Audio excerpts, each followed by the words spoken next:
vui chung xuống thân thiết đủ vui chia sẻ vẫn cũng khó nhưng thiên nhiên xem tu cái lúc lại đêm yêu chính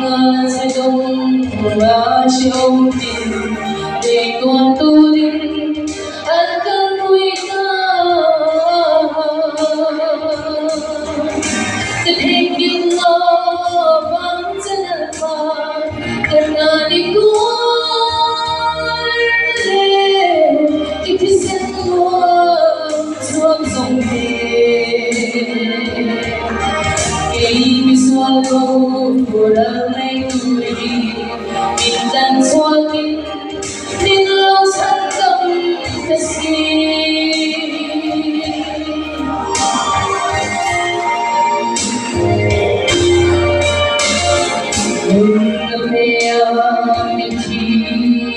Hãy subscribe cho kênh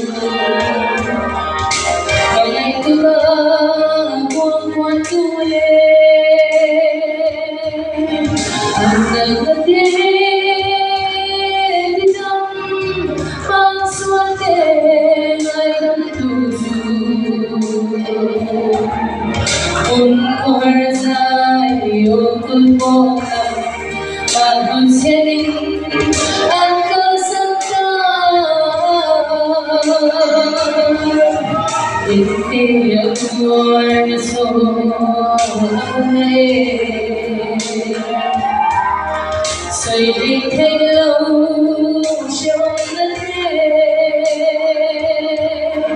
tua đi ta ru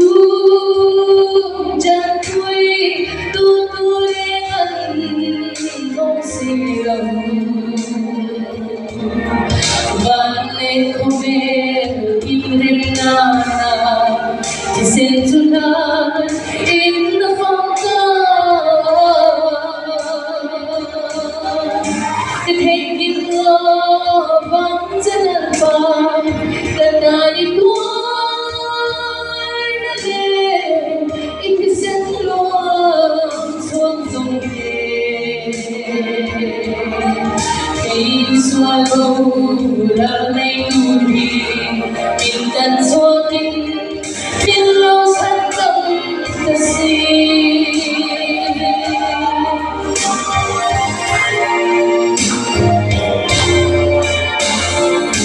Hãy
Thank you.